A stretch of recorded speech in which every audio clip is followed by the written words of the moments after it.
दुनिया में corona virus का कहर और भी भयावह होता जा रहा है। अब हर रोज 2 लाख के करीब नए मामले दर्ज किए जा रहे हैं। अमेरिका में तो हालत और भी खराब दिख रही है।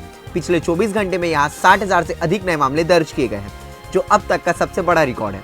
जॉन हॉपकिंस यूनिवर्सिटी के अनुसार पिछले 24 घंटे में अमेरिका में कुल 60,000 से अधिक नए मामले आए। इसके अलावा 1,000 से ज्यादा नई मौतें दर्ज की गई है। अमेरिका में अब कोरोना वायरस से हुई मौतों की संख्या 1.31 लाख से अधिक हो गया है, जबकि कुल मामलों की संख्या 31 लाख के करीब पहुंच गई है। आपको बता दें कि पिछले एक हफ्ते में अमेरिका में कोरोना वायरस के मामलों में जबरदस्त उछाल आया है। अब और हर दिन औसतन 50,000 से नए मामले सामने आ रहे हैं। ऐसा इसलिए हो रहा है क्योंकि अब अमेरिका में लगभग सभी चीजें खुल गई है और लोग बिना किसी रोक टोक के फिर बाहर निकल रहे हैं।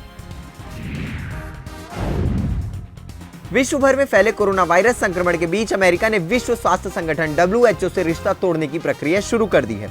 बता दें कि WHO संयुक्त राष्ट्र की स्वास्थ्य से जुड़ी सबसे बड़ी संस्था है। हाल ही में कोरोना वायरस संक्रमण की जड़ को लेकर अमेरिका और WHO के बीच तीखा विवाद हो रहा है।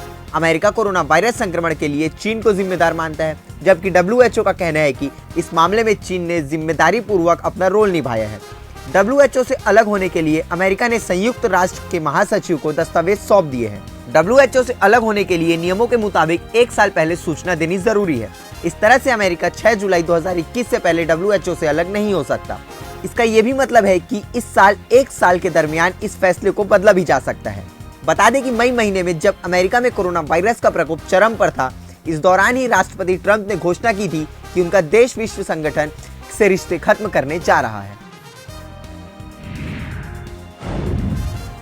भारत में कोरोना मरीजों का आंकड़ा करीब 7.50 लाख पहुंच गया है। स्वास्थ्य मंत्रालय की ओर से बुधवार की सुबह जारी अपडेट के मुताबिक देश में कुल मरीजों का आंकड़ा 7,42,000 के पार पहुंच गया है, जिसमें 20,000 से अधिक लोगों की मौत हो चुकी है।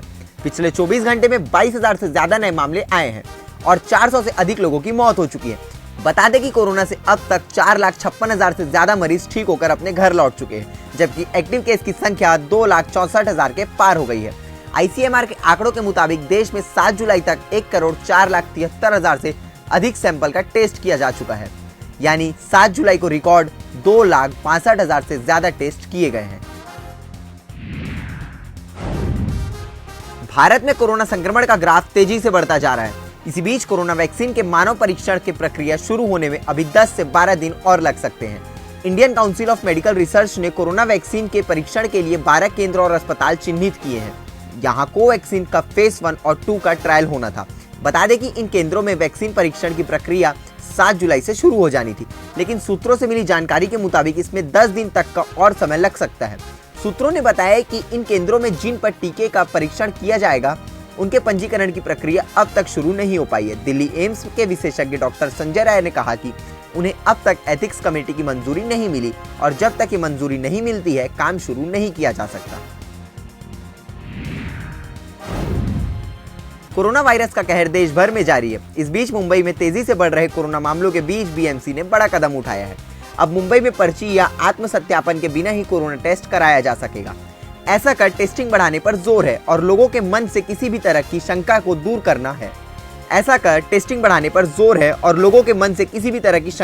करना है। बता दें कि शिवसेना नेता और महाराष्ट्र के पर्यटन मंत्री आदित्य ठाकरे ने सोशल मीडिया पर ट्वीट कर इस फैसले की जानकारी दी थी। आदित्य ठाकरे ने बताया कि इस फैसले की वजह से लोग ज्यादा सुरक्षित महसूस करेंगे। अब बॉलीवुड एक्टर अनिल कपूर को सरकार की ये पहल काफी पसंद आई है। अनिल ने ट्वीट कर कहा कि BMC की तरफ से बेहतरीन फैसला टेस्टिंग बढ़ाना समय की मांग थी। लोगों तक सही जानकारी पहुंचना और उन्हें हर चीज से अवगत कराना जरूरी है। इस प्रयास में सरकार का काम काफी अच्छा रहा है और इसकी तारीफ की जानी चाहिए। राजधानी रायपुर प्रदेश का कोरोना हॉटस्पॉट बन गया है। आज फिर 9 मरीज सामने आए हैं। स्वास्थ्य विभाग के मुताबिक नए मरीज सिमरन सिटी मठपुरैना से 1, बेबीलोन होटल से 2 कर्मचारी, फुलचौक बीरगांव, अभनपुर बेंद्री व श्रीनगर से 1-1 और बाकी 3 अर्बन से मिले हैं। संक्रमित लोगों में से 1 डॉक्टर है, 1 कांस्टेबल, 1 होटल कर्मचारी, गृहिणी शामिल है। बता दें कि राजधानी में अब तक कुल 501 संक्रमित मिल चुके हैं, जिनमें से 233 लोग स्वस्थ होकर घर लौट चुके हैं। राजधानी में अब 268 सक्रिय मरीज हैं। कोरोना से रायपुर में 2 लोगों की मौत हो चुकी है। देश में कोरोना वायरस का कहर लगातार बढ़ता ही जा रहा है। इसी बीच अब झारखंड के मुख्यमंत्री हेमंत सोरेन भी होम क्वारंटाइन हो गए हैं। साथ ही जल्द ही उनका कोरोना वायरस का टेस्ट भी कराया जाएगा। दरअसल हाल ही में झारखंड के मुख्यमंत्री हेमंत सोरेन कोरोना वायरस से संक्रमित विधायक के कांटेक्ट में आए थे, जिसके बाद सोरेन ने खुद को होम क्वारंटाइन कर लिया। अब हेमंत सोरेन का कोरोना वायरस का टेस्ट भी किया जाएगा। इसके अलावा उनके कार्यालय के कर्मचारियों को भी होम क्वारंटाइन के लिए कहा गया है। झारखंड के सीएम हेमंत सोरेन ने खुद ट्वीट कर कहा, कैबिनेट के मेरे साथी मंत्री मिथिलेश ठाकुर और हमारे दल के विधायक मथुरा महतो कोरोना संक्रमित पाए गए हैं। दोनों साथी अभी सरकारी अस्पताल में इलाजरत है। एहतियात के तौर पर आज से अगले कुछ दिनों के लिए मैं भी सेल्फ आइसोलेशन में रहूंगा।